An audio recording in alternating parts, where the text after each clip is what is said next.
Good morning to everyone just joining us. We will get started in just a minute. Want to give everybody a chance to get in from the Zoom waiting room for what's going to be an incredible webinar. So just give us 30 seconds to a minute and then we'll kick things off. So welcome, but sit tight and we'll get started in just a minute.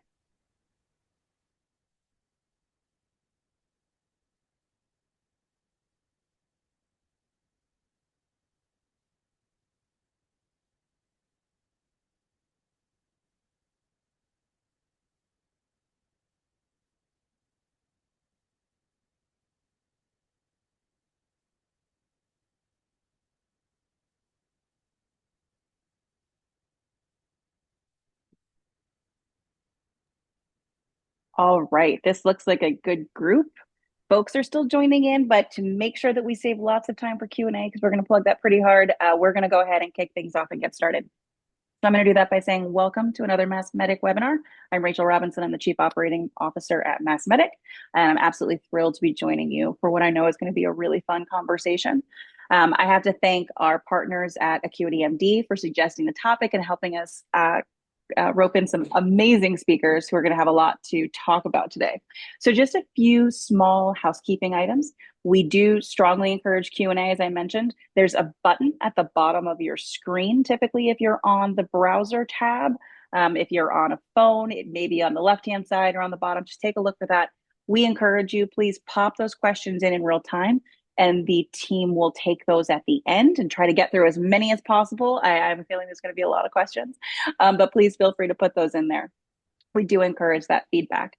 Additionally, we will be sharing the video recording of this session. So you will have a chance to review the material. You will have a chance to share this with the folks at your organizations as well. So don't feel like if you miss something, you're not going to have the opportunity to learn about it again. You will be able to get this video. We're also going to send you out a survey because we'd love to know what you think of this content. This is something I think you're really going to find valuable, but we want to hear that directly from you as well. So with that, I'm going to turn things over to Tom Middleton, the VP of Strategic Growth at Acuity MD, to get us rolling on the topic. Tom, it's all yours. Sounds great. Thank you, Rachel. Much appreciated. And I totally agree. I think today is going to be a really great webinar. We've got some really great speakers here. Lucky to have all three, especially at the end of this year. Everyone's busy trying to close the year in. So thrilled to have these three industry icons. They're going to really help suppliers navigate the current state of IDN and GPO decision-making process. And then we'll kind of move into the future state as well, with some valuable insights for the sales organization to kind of navigate through these choppy waters ahead of us. And I know everyone is right in the middle of their fourth quarter, so they're focused on hitting those numbers and trying not to burn out in the same process as well. So there's this pragmatic piece of what you should be doing now, and also this predictive piece of where's all this heading. So, like Rachel said, make sure to put your questions in there. We're going to save some time at the end to make sure to get to those questions if we don't cover them during this webinar. But I'll go and start off some intros with me, a little bit about me. I'm Tom Middleton, QDMD. I've been helping suppliers navigate the complexities of contracting since 2002 by providing market intelligence to better align with IDNs and GPOs to help form a stronger strategic relationship that really benefits all stakeholders and ultimately, maximizes your contracted revenue. So I remember that 2000 year when I started in this industry. Also, I had triplets at the same year, so it was a very eventful year for me. Never forget that year. So I'll just go ahead and kick it off the intros, and we'll kind of go in order there. Mina, do you want to introduce yourself? Good morning, everyone. Mina Medler, Chief Supply Chain Officer at Sutter Health. Go ahead, Jeff. Good morning, Jeff Little. I'm a partner with Acceleron Consulting. And go ahead, Dave. I'm Dave Edwards, recently retired from Premier, and before that had been with American Hospital Supply, which became Baxter. Did a little bit of startup, and then Premier for 12 years. Went over to Siemens, and then Omnicell, and then ended my career back at Premier. So doing some advising of PE companies and other med tech companies. So excited to be here. Thank you all. And I got to say, that was very modest intros to talented team. So they have a lot of history on the supplier side. the distributor side, the IDN executive side, the GPO side, and Jeff's is a really good consultant as well. So, yeah, really good history and background to really kind of help the supplier community. And so it sounds good. So we'll go ahead and start off with some questions. I want to kind of set the table a little bit. Like I mentioned, we're going to get into the future state and where we're heading, but what does 2026 next year look like? Let's start right here. 2025 was a really interesting year. Had a presidential election. We're coming out of a government shutdown. We have new people in health and human services. We've got a lot, everything's being looked at from the hospital reimbursements, increased focus on health systems and transparency of billing. We have tariffs affecting the cost of goods that are making it really hard for medical device companies to produce those life-saving products with enough margins to keep the organization profitable and allowing them to keep, innovating new technology. That's a lot of headwind for both sides. But there's also, hope that the smart suppliers adapt to how this impacts, the decision-making process for IDNs and GPOs that will ultimately lead to, prosperity, good outcome for everyone. So let's start with the first question with the current state, the now. So anyone can kind of jump in, maybe Mina, this may be more directed to you. But what's, one thing suppliers almost never do, but should be doing to make your job easier and more receptive as ID and executive? All right. Tom, I'll give a little bit of background so the suppliers know. Yes, I just kind of said my title. For those that are on the call, I've been in this industry. This is my fourth decade. Started out as a research coordinator, became a physician assistant, was in operations quality, worked at heavily academic institutions such as Rush, Northwestern, UPMC, but also had the privilege of working with Jeff Little at Premier as a VP of Strategic Supplier Engagement, understanding the GPO supplier side, but then also working as a general manager for products and a distribution company with Halyard Products prior to really coming back, learning tremendous amount about the industry and then coming back to where I feel the most comfortable, which is the health system side as the chief supply chain officer. And I've been here for about a year at Sutter and been through COVID. I've lived in the golden era where nobody thought about supplies, technologies, things. Life was easy for all of us, right? Our ecosystem, money was not a problem. We could sell at list price. People all lived happily. I love that era, right? Now, but that's not the case. We're at the complete pendulum swung so hard to the other side. We're on the other side where I look at I thought 2021, 2022, 2020, those 2.5 years were some of the toughest years we've seen. But I have to say, this is my 33 or 34 year in the industry. I don't have a lot of solutions. I just asked Dave Edwards, what do we do? So I'm going to give you what makes it easier. And two words I'm going to use that keep coming back to me. Prioritization and alignment. What does that mean? Understanding the system, each health system is going to have different challenges. Understanding the uniqueness of that health system, how they make decisions, how do you help a supply chain help with that, making those decisions, and aligning with it as opposed to countering, riling up the physicians or end users, using your relationships to counter the strategy with which the executives and supply chain are trying to navigate.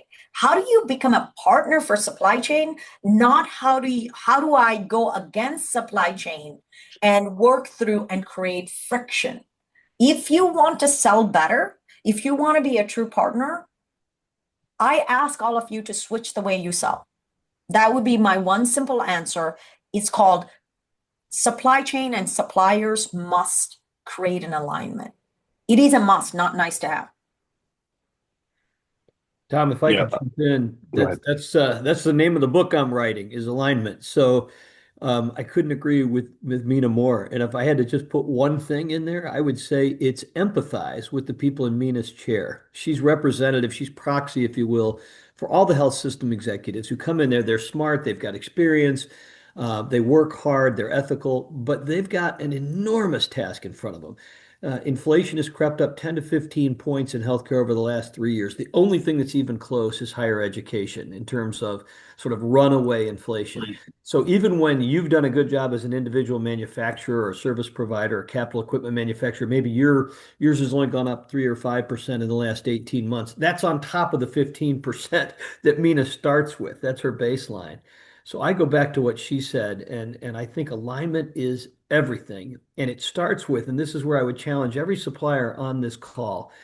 I find that most suppliers are steeped in knowledge on their product, their service, their technology, the competitive landscape in which they operate, the price points where they typically are successful or where they win or lose. But they are not educated on the customer that they serve. They know in general where the customer lies, but they don't know what Mina's issues are at Sutter.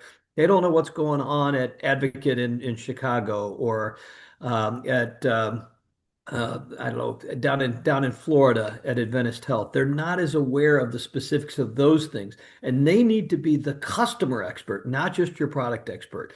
And they need to come in by the time they sit down and get a half an hour with Mina, they better know more about Sutter than Mina knows about Sutter in terms of the research that they've done. So just to put a fine point on it, Tom, listening leads to learning. The first thing is to listen and understand. And that doesn't mean necessarily just in a conversation with Mina, because she can't have 10 million conversations. Listening can mean doing your homework. And then understanding is what allows you to come into alignment. Once I know what Mina's challenges are, I can bring my product, services, solution set alongside her to help accelerate the path she's already on. She's going to be successful with or without me and my product. But if I can help accelerate that, then I'm in the conversation. That's what drives alignment, and alignment is what creates trust, and trust is the foundation of every relationship that matters, whether that's your neighbor, your spouse, or your business partner. Yeah, Yeah. really good point. And Jeff, I'll let you get to your answer real quick. I have a quick follow-up for Dave. Sure. So I've heard you say in the past, like you have one chance to make a good first impression, right? Yeah. And if you burn that one chance, you might not get a second. Like where do these sellers go and learn about deep dives into these IDNs? It's not an easy process, I would imagine, right? It takes a lot of work.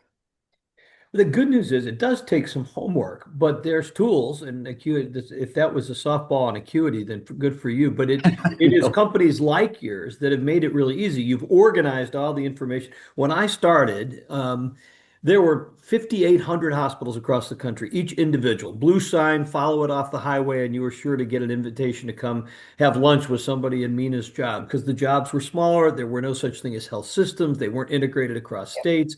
And frankly, they didn't have a lot of knowledge. They operated on one-off. I mean, back in the late 80s was the first automated ability to do order entry. And it's just crazy to think about. So, Tom, the world's changed. Now there's 460 systems. They're at all different levels of integration and sophistication in terms of buying. They straddle multiple states. Some are for profit, some are not for profit. All of them have for-profit venture sides as well.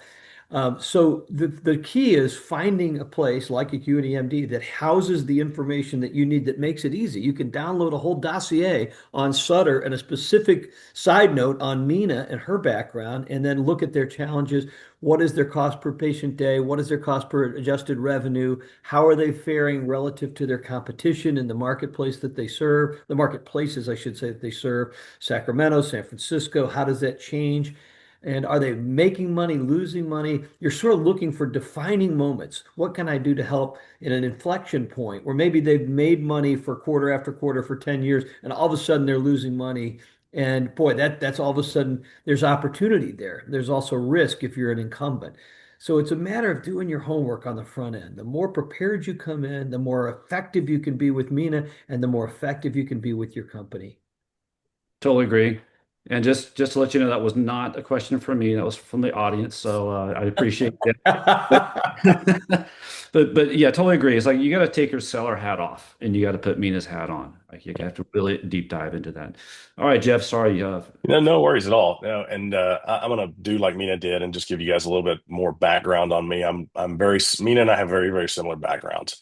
We don't always agree on everything, but we agree on a lot of stuff, and especially how things are done in the industry right now. But I've got about the same amount of time, a little over 34 years in healthcare.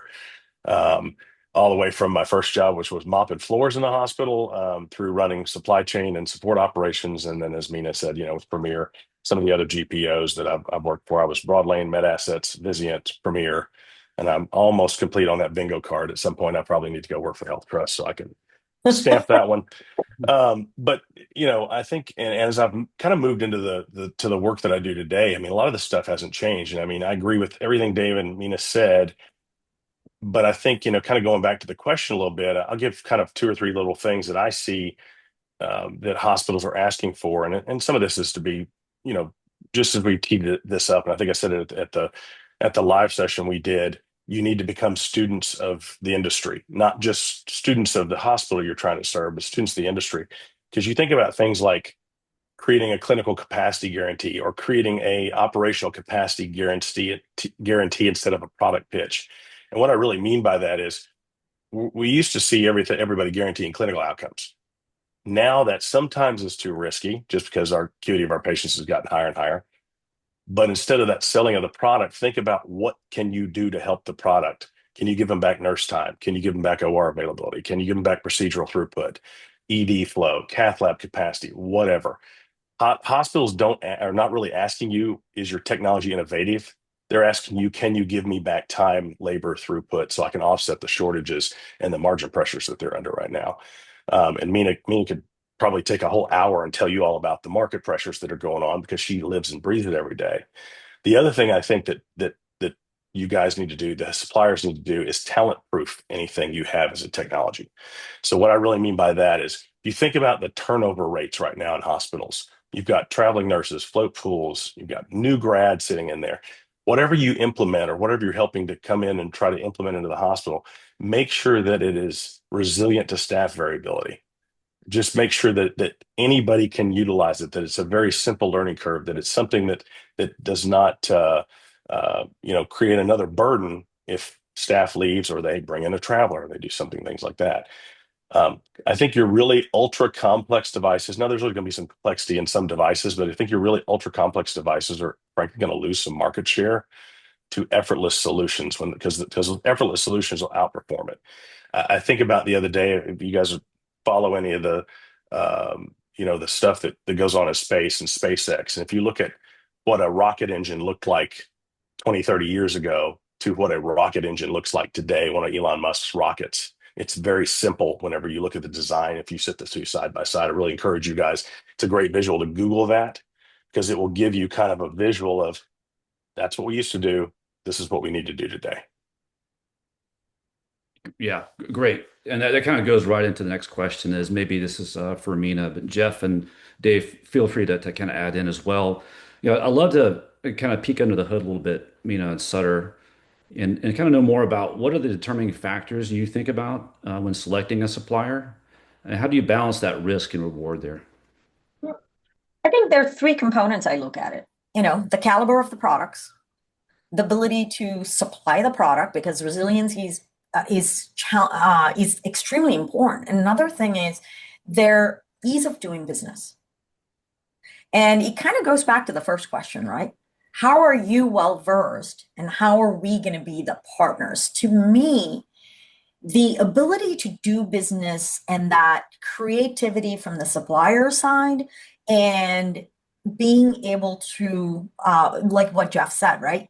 You're thinking about my challenges, you're coming in with solutions, you're not just selling a product, but you're bringing in insights, support, and the ability to touch 28 acute care hospitals, 1,000 non-acute spaces, right? Continuously growing, and we're building hospitals, we're building centers of excellence. How are you taking all of that into account, and how are you coming in? To me, the most determining factor on how we select is not necessarily at the purchase point.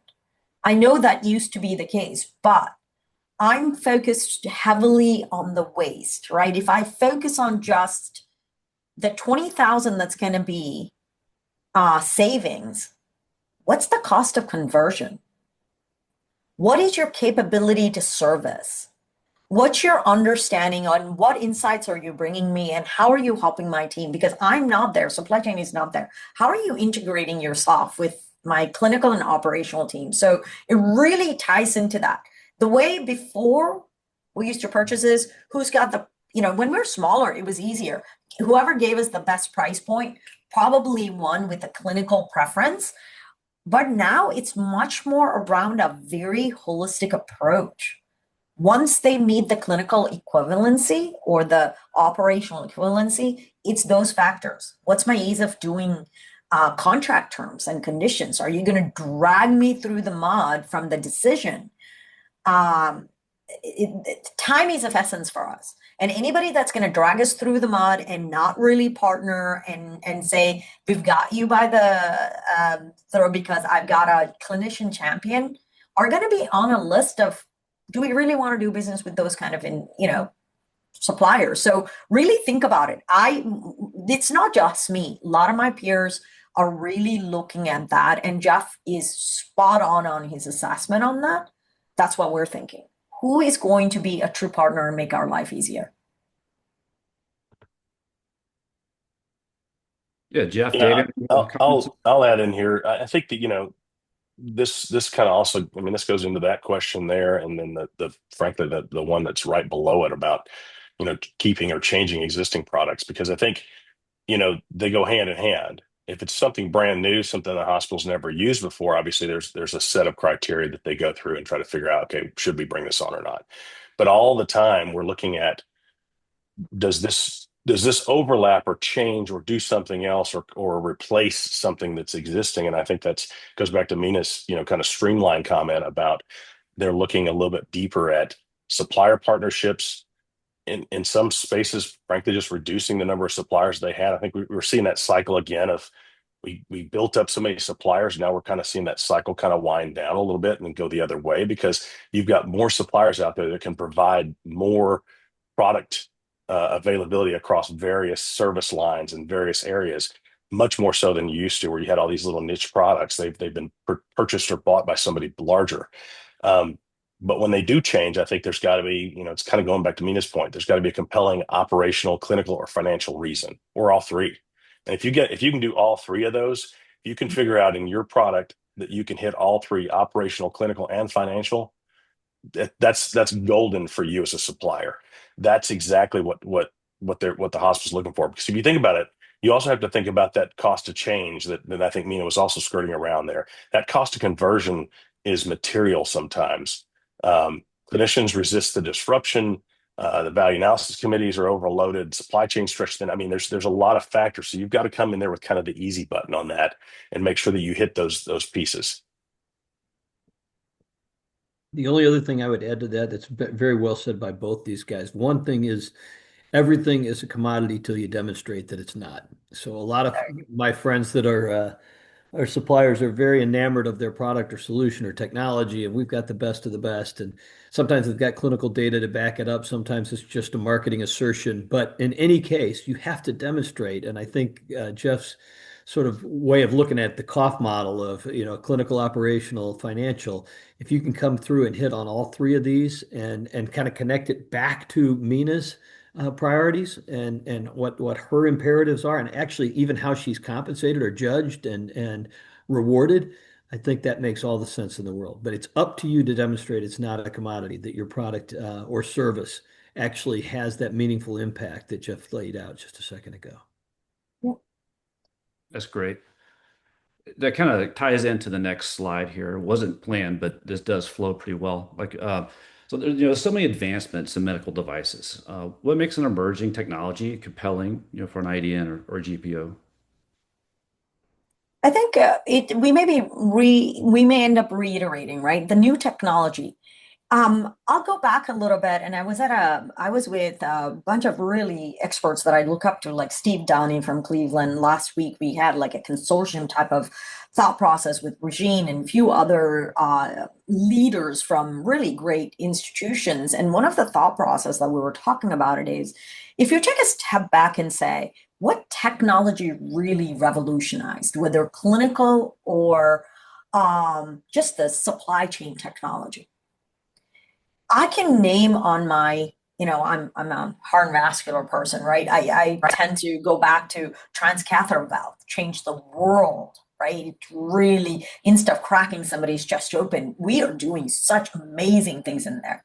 Ventricular assist device, heart transplants, the ability to keep organs, those are like changes there, increasing our lifespan and the GLP drugs, right? So GLP-1 drugs, these are transformational, like they're changing, just like iPhone and few other things. But when I sit back and look at some of the other things, there's a lot of Me Too products, a lot of Me Too technology. And I think go back to what Dave said. It's a commodity until you tell me why. And then I'll add one other component. So when we were one hospital, our ability to go switch something is easier. When you're a Sutter or an Advocate or a Common Spirit or any of these large organizations, if I have to change a commodity, let's just take how many labels do I have to have? How much of my supply chain? How do I establish bars? How many times do I have to update my item master? Do I create match exceptions? The administrative burden? And if I add up, I actually did when I was at UPMC, we created a formula, and I asked sourcing leaders, go back, calculate that, right? UPMC, 40 hospitals and 1,000 plus non-acute spaces across 5 state lines. It doesn't matter where we are. The cost of commodity and switching and then a new contract, all of that makes it impossible for a commodity. You better come with something that's really meaningful. I'm still waiting for a supply chain technology that's going to involve me and say, that changes my life. And that's so easy to implement. I can go into my C-suite and explain the ROI. I'm challenging all the suppliers in there. Give me something because I desperately need it. My peers desperately need it, but I'm not seeing it. So I challenge you all. We need it. Bring me something. I will give you more than 2 hours. Half an hour. I'll spend and do a whiteboarding session with you. If you can look at something and tell me that here is something that we can guarantee the ROI, and I haven't seen it. Yeah, Jeff, you work with a lot of suppliers out there. Mhm. You have a lot of, new medical device technologies all the time, and some of them are probably a really good fit for the Sutters of the world. Maybe some aren't. Like, how do you work with these suppliers to make sure they get a seat at the table? And is it really through, initially contracting with IDNs and Mhm. GPOs? Is it maybe selling direct at first? Maybe walk us through that process. Yeah. Yeah, no, it's a great question. And this is kind of going back to that message we're all trying to kind of give to the audience here today is, and I've said it a couple times about being students. And so a lot of times what I do in our practice is we try to teach these suppliers that we work with, frankly, how to study all of these different things. Most of them have this really great product or this really great service or something that frankly will solve some of these problems. They don't know how to articulate it. So creating that visible value story from the first day that we start working with them, and I think you've got a couple of different versions of that, right? So you've got one that's an IDN version. You've got one that might be a single hospital version. You've got another one that's a version for the GPOs. And I think a lot of suppliers don't think in terms of that way. They got one slide deck, that's their pitch deck, that's what they go in with, that's what they go through every time. And kind of like Dave said, they really know their product really well. And they what do? They start telling you how great they are, how great their product is, all of these different things. They show you the logo slide of how many people have bought, their stuff, but they never really mention what am I doing for you, who I'm sitting in front of, either whether it's somebody in Mina's position at the hospital, whether it's a GPO executive, what are they trying to do? I think, kind of looking at the lens of the GPO side of, you create kind of a GPO ready dossier, right? When you get going. And I think a lot of startups and a lot of new companies don't do that because they think, oh, I don't need the GPO to start out with. And they may be right. We'll get into that here in a minute with the next question. They may be right, but it's a good idea to do that because a lot of those initial things the GPO is looking for and concerned about, like standard purchasing metrics, aggregation impact modeling, tier advancement path, anything that goes into that space, the hospital is going to care about too. So it kind of lays a foundation for you to build the IDN story on top of that you can kind of use interchangeably. And I think, the other thing too, kind of going back to that question about what makes them pay attention to that new technology, it's everything that you're hearing us talk about today. It's the cost pressures, it's standardization, it's quality and reliability. I mean, there could be a bunch of different things. So if you start understanding what those pressures are in the market, then you can start to learn that to build that story better. And frankly, sometimes you just need help, from somebody on the outside to do that. If I could jump in just real quick, Tom, one thing to kind of take it much more granular, and I want to make sure Mina agrees with this and Jeff agrees with the theory, but if you've got something really promising, but you're not a brand name that everybody knows, inside of Sutter, maybe she carves off one small to medium-sized hospital where you've got a champion that's willing to take it on. And that's where you go demonstrate the ROI. It's biblical. If you can be trusted with a little, you can be trusted with a lot. If it works at a small to medium-sized hospital and they can measure the financial or clinical or operational impact, then it can be rolled out and scaled, and you'll see those kind of benefits multiplied across the whole health system. But for Mina to stick her neck out on an unproven technology with a brand that's not well known, that's a big ask. So I think rather than go around her, I would rather go to her and say, can you find, if there's enough there where she agrees, yes, this is very promising, it's worth my time, let's carve out one place within a system to go kind of model it. And in that laboratory, we discover whether it works or doesn't. If it does, and we're hoping it does, then she scales it across the system. And the only other thing I want to just kind of get all the suppliers' brains wrapped around a little bit is every single day that Mina and Jeff wake up when they're helping on the supply chain side, every single dollar they save translates into labor costs, which has also gone up. So I always say staff versus stuff. If I can save it on product versus people, I'll do that all day long. So $100,000 as a nurse. That's it's a little bit less than that in terms of the fully loaded cost, but every time she saves $100,000, that's a clinical person that touches a patient in some way. So the drive between sort of how do I become more efficient to free up resources to do, and if you're a teaching center, maybe it's to do the center of excellence. Maybe it's just to try to get more people that touch the actual clinical departments. But I think you just need to, again, put on your hat, sit in Mina's chair for a minute and think about what is it that my product allows them to do? How can I be a force multiplier for Sutter Health? And I think if everybody puts that on and then puts the metrics behind it, and then if you're willing to go prove it out in an individual system or individual hospital within a system and then bring it to the larger ecosystem, I think that's probably the best way to get noticed. And Mina and Jeff, keep me honest if Yeah. I'm wrong on No, that. actually, you make a great point, right? I think because we are so interested in innovative aspects, and I think I'll go back to what Jeff said. What's easing operational clinical time, easing that burden? Nursing is in surgical techs. It's a big thing, radiology techs and technology. We carve out, and I am making it very specific. Was at a board meeting, I said this. We need to make sure we have competition. Monopoly or duopoly creates resiliency challenges, and we have experienced it time and time again. We are carving out, I've actually did something that's unusual. I actually said we do not need to consolidate to the point that we're hurting ourselves. I actually presented to the board yesterday evening and I said, I think we should have 3 or 4 suppliers because the scale demands that we need, but also competition. We shouldn't give more. There shouldn't be ever a 90% compliance. It is not safe for us.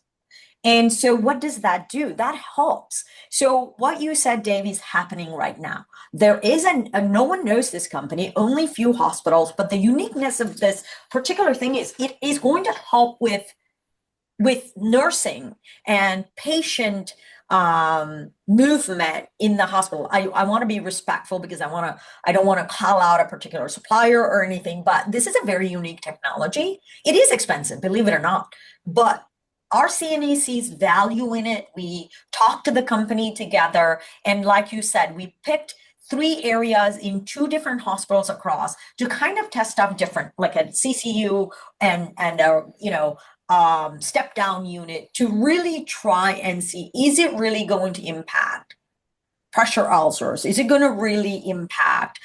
Are we going to be able to offset some things? occupational injuries, various other components. It's a very unique thing.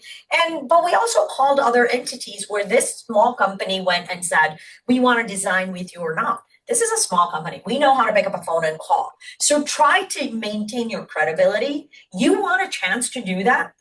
We're all about it. We're all about doing it, and we're all about that. And we also, like Dave said, right? We're always looking at innovation. We can even invest in it. We have the venture capital arm of it. We have a chief innovation officer.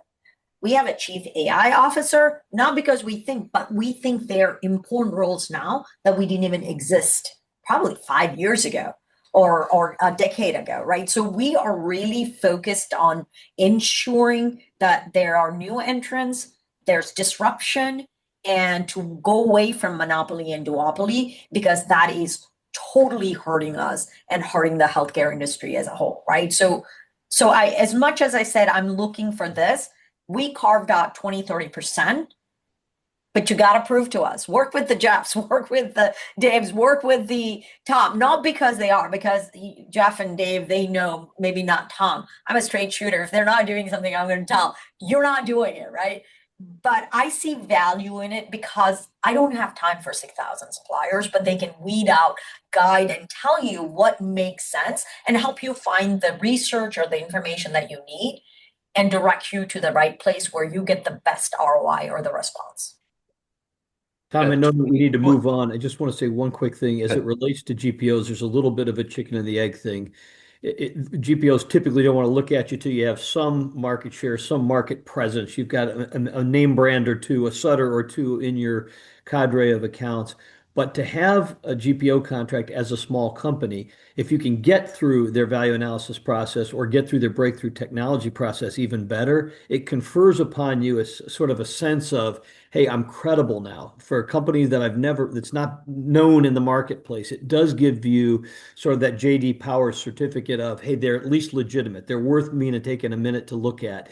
And so I do think there's a place for it. It's not a question of whether you need to pay the administrative fees, is when you're small, the amount of credibility they provide you is disproportionate to the sales impact. It just helps you go to market more quickly with that sort of certificate of authenticity, if you will. The GPOs have already done their due diligence. It gives you a lift as a small company. So I'll let it go from there. Yeah, that's perfect. So a lot of suppliers are thinking, to quote a famous movie, so you're saying there's a chance. 20-30%, I mean, that's pretty good chance there for them. But you have to know how to go navigate through that process. So great answer. I think we'll move ahead to kind of like where we're going, maybe future state. There's a lot of news about headwinds of financial crisis. They had the ACA, 340B. This will change, how decisions are made. Life is going to be different for sure. Maybe touch on, what does 2026 look like? And how can suppliers start planning ahead for the headwater, the choppy waters, the headwinds ahead of us? Just to say, right, we are just coming off of a government shutdown. I think you hear a lot about how that it's probably disappointing for health systems, the ACA subsidies. That is the educating yourself on what's happening there and the impact of the health systems. Just to give you, I can speak to California. California will see $80 billion deficit around, or a gap around funding hospitals because of the geopolitical, the OBA, the ACA subsidies exiting at the end of the year. It's at 80 billion over the next 10 years. We have not been paid for this year. So people are looking at 2026. We have a gap. We have not been paid for the subsidies this year. We don't know if we get paid for subsidies this year. When we do not get paid and there is year over year revenue is cutting down. So think about it this way, right? CMS and health insurance plans deny claims. We spend a lot of time trying to collect on the service we provided. 50% of the claims get denied. CMS has been cutting every year reimbursement to health systems, and why CMS is that's your Medicare arm, not even talking about Medicaid. This is just Medicare. We are one of the highest aging population in the world. Every day, 11,000 people are getting on Medicare. That means they're retiring and they're growing there. And that means every day we lose money. Every day we lose money.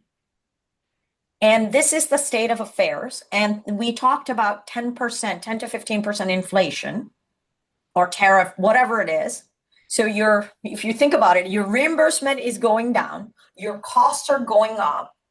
80% of the hospitals have less than 2% or looking at negative in margins.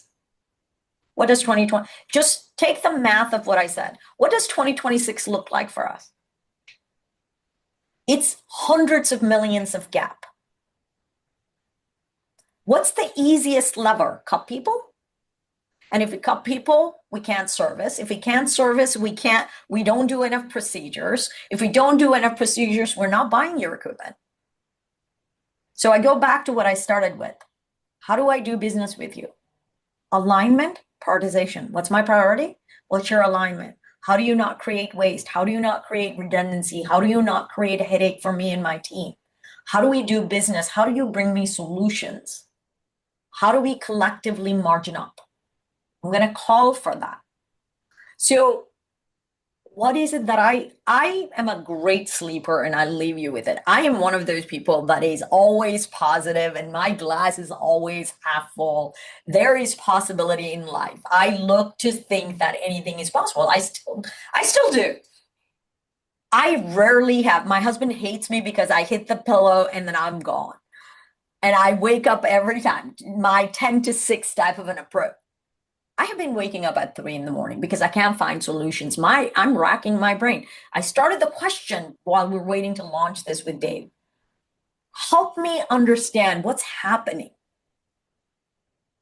If you ask every CEO, first thing they'll say, except for minority, is money. What's the biggest challenge they're faced with is money.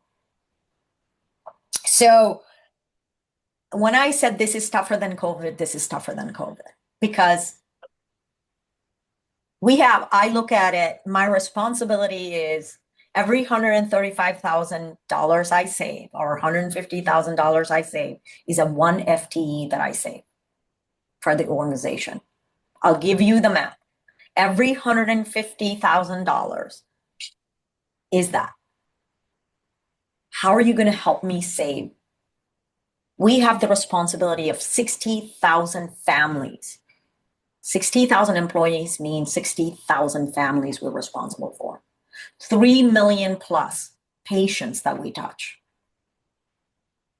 That's our purpose. Don't be negative in that. Be a positive. And for me, that is what I want you to take away today. And I want you to think about it. What solutions are you going to come up with that eases the burden for both of us? I'm very passionate about it. I know I'm putting a lot of burden, but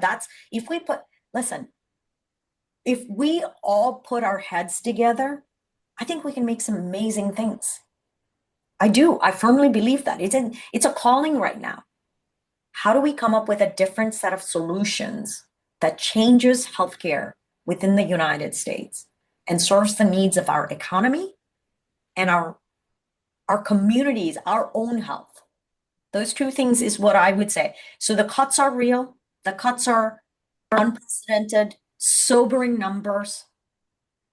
We're still don't know. This has been the most challenging budget season I've ever had, and I am struggling. Yeah. I want to just add one quick thing, and then I think we're probably going to go Q&A. But what does that mean for the supplier community out there? Obviously, we've given you guys a lot of stuff today, and trying to be students of your hospital systems that you're working on and the industry and things like that. But the things kind of to expect as you look into the future, because of these cuts, because of all this tightening of reimbursement tightening for payment pressures, all the things that are there, expect longer sales cycles too. So I want everybody to level set their mind there. I think you're going to see a lot of tightening, especially around capital equipment. I think we're going to see that capital freeze 2.0 going on because the CFOs are looking at how do we ration capital? How can we extend the life cycles? How can we not spend that money? And I think you might even see multi-year CapEx deferrals. I mean, there'd be things that they've had on their docket for a couple of years. They may push those unless it's a regulatory or something safe, patient safety driven.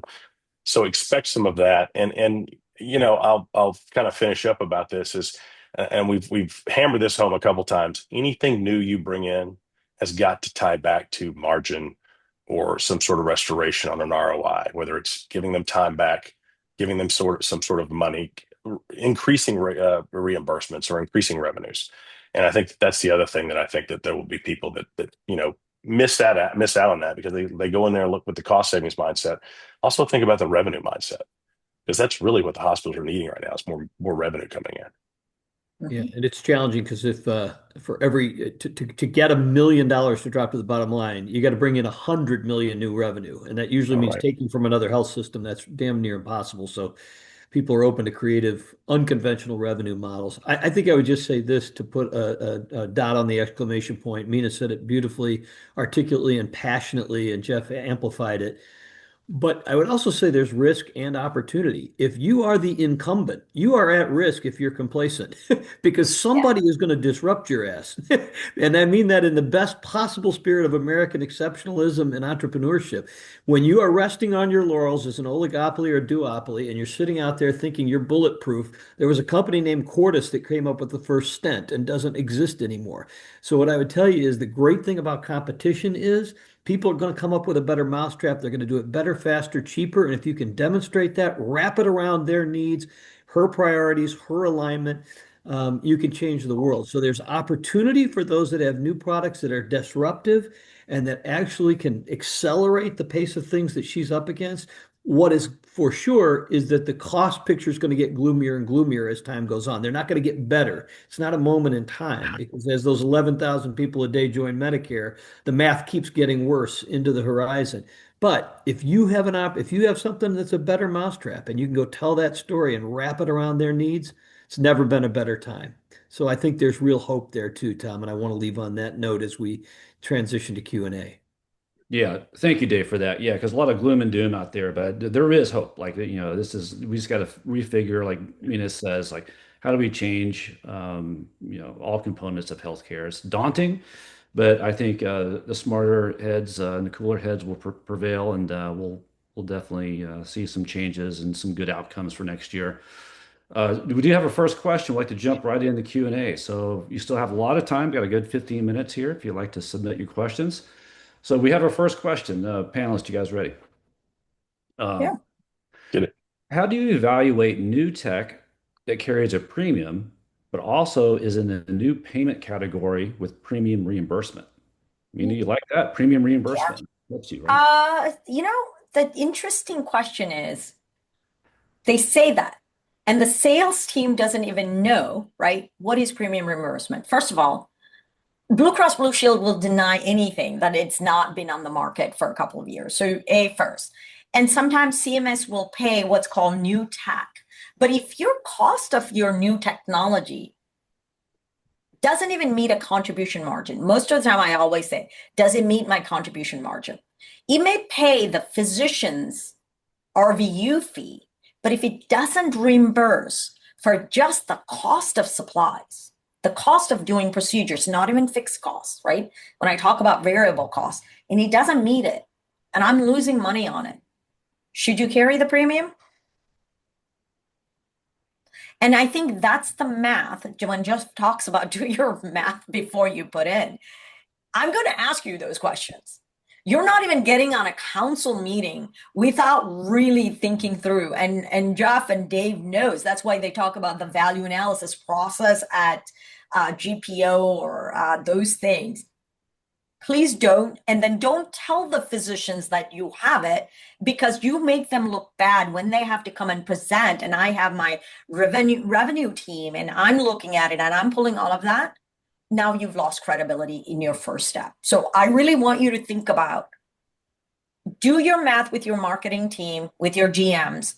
Really think about where you should position, especially with the cost of healthcare in general. That would be my response to that.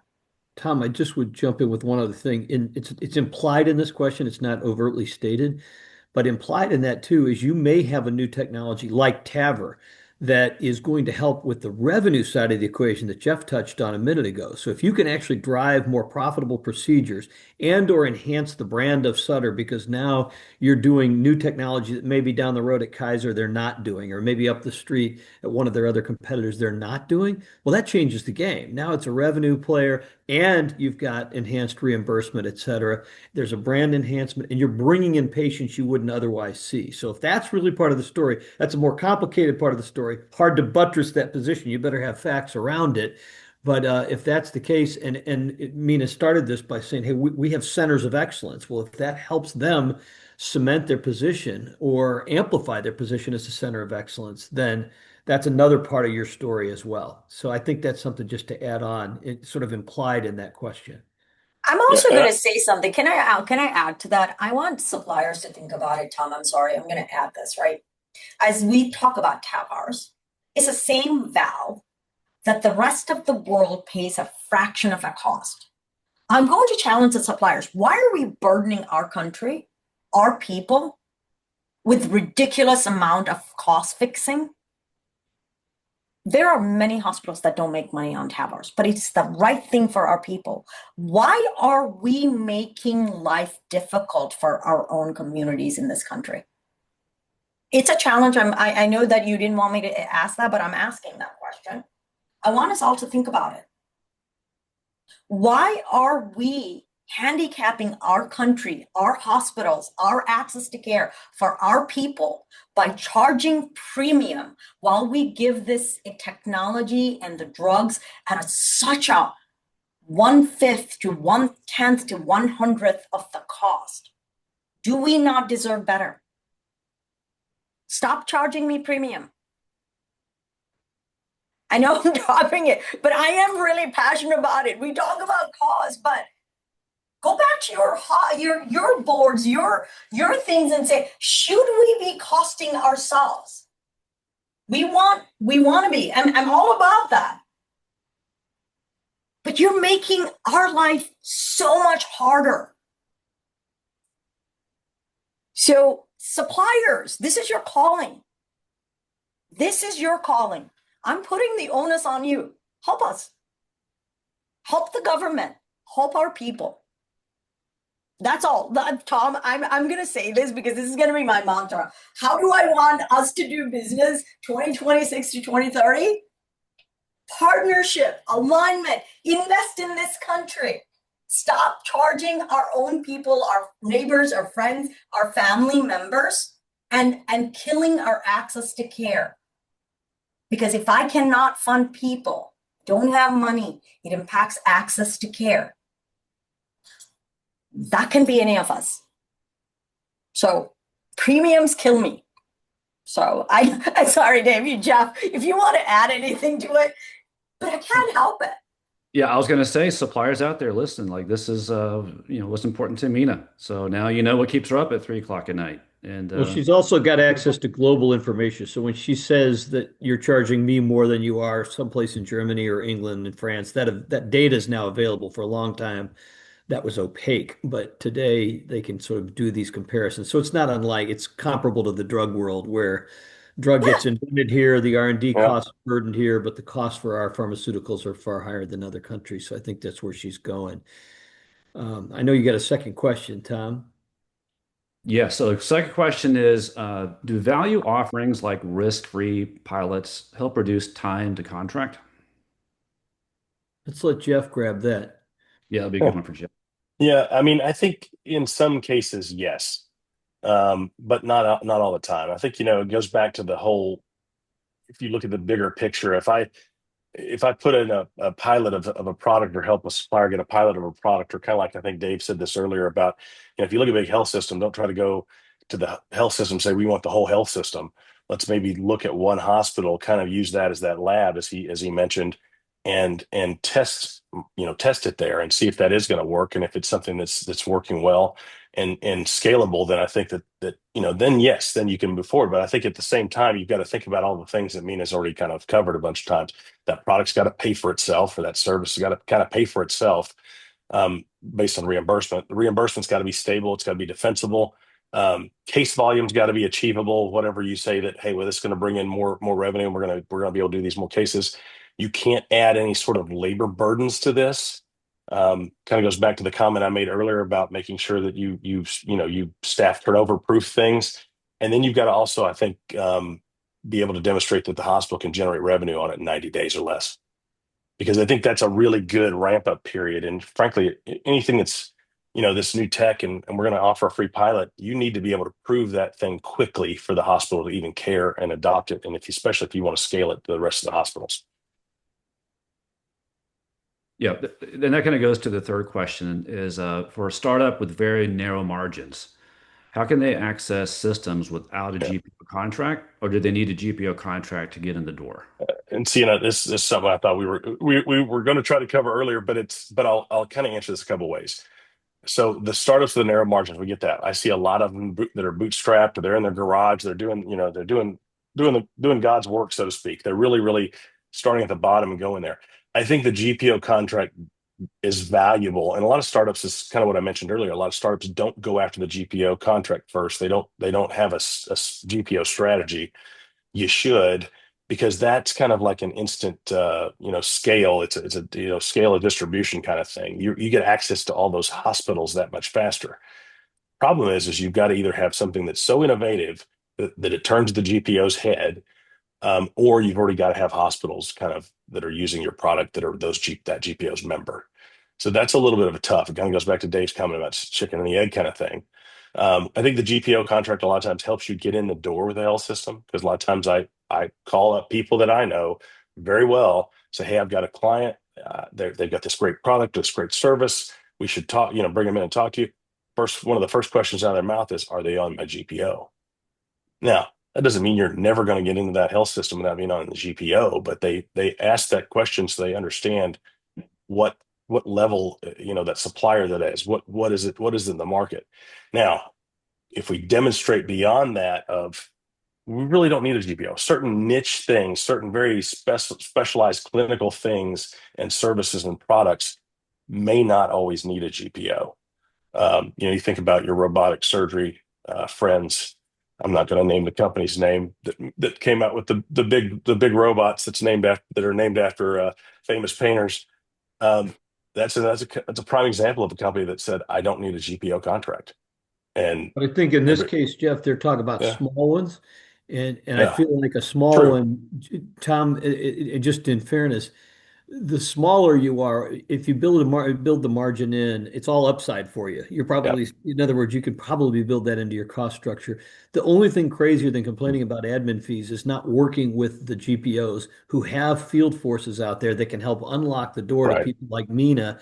And if you don't have the money to fund a field force or a sales force, and you don't have the money to do the research we talked about at the very beginning of this to kind of bookend where we started, Tom, before I go see Mina, I better know an awful lot about Mina and Sutter and her background and what her goals and objectives are and how she's rewarded or penalized, as it may be.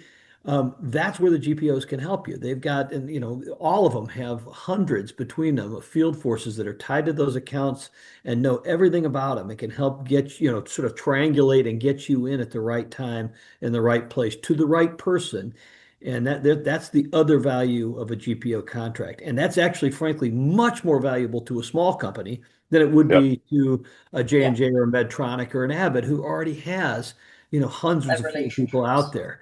So I think that's the argument on the other side. One last thing, you don't want a GPO contract till you're ready for it, meaning if the dog catches the car, Absolutely. you don't have the ability to track and pay admin fees to do tracing sales. And that's where getting with a company like Jeff's to kind of help you navigate that is so critical. So that's the last thing you want to do is get a contract and hey, hit the ground running only to find out, my goodness, I don't even know how to pay for the services I'm getting from the GPO side. So that's one of the May negative I add points. one thing? I'm going to give you something creative. When you're small and your money is limited, put it at risk. Just like you said, can we do it at risk? put it at risk. If Jeff's not giving you at a GPO, or no, it's Dave. Dave Premier is not giving you. See, Premier did a great job of creating us VP of Strategic Supplier Engagement Leaders, where we were focused on making these companies successful. Demand that of your GPOs. If you're going to pay fees to them, ask them that they produce so much for you, right? Your value creates that value for the entire healthcare industry, and nobody wants to throw money out. And I want us to get away from, I throw controversial stuff. This is fun. One of the fun thing for me is really don't make GPO fees a cost of doing business. It shouldn't be. If there isn't value, then put Dave on that onus, right? I'm making you GPO, Dave. In fact, make the GPO work for you because you're paying the 100%. fees. If That's they why work we for you, created they that work for me. model, Mina. That's exactly why. There has to be value for both sides for a Absolutely. middleman to be relevant, and that's exactly why we did just that. So I think that's the kind of the wrapper on it, Tom, is understand the health system you're calling on. The GPOs can help you with that. Especially if you're small, sometimes having that contract gives you credibility that you need, and it is a force multiplier for you because you have access to the strategic supplier engagement VPs as well as the field force. So it's worth consideration on the front end. It sounds great. Hey, thank you again. We're running out of time. I know we didn't get to all the questions, but if you submitted a question and you have your contact information, we will respond with an answer. If we don't have your contact information, go to LinkedIn, connect with me. I'll be happy to funnel that to the right people as well. But great content, great insights. I'd love to maybe do another one of these at some point. Maybe do a series. We may need 2 hours next time. I think so. I think we Let's just need not to do that. unpack. Lots to unpack here, for sure. So I thank you again. I really appreciate your time. Thank you to the audience for joining us. We appreciate it.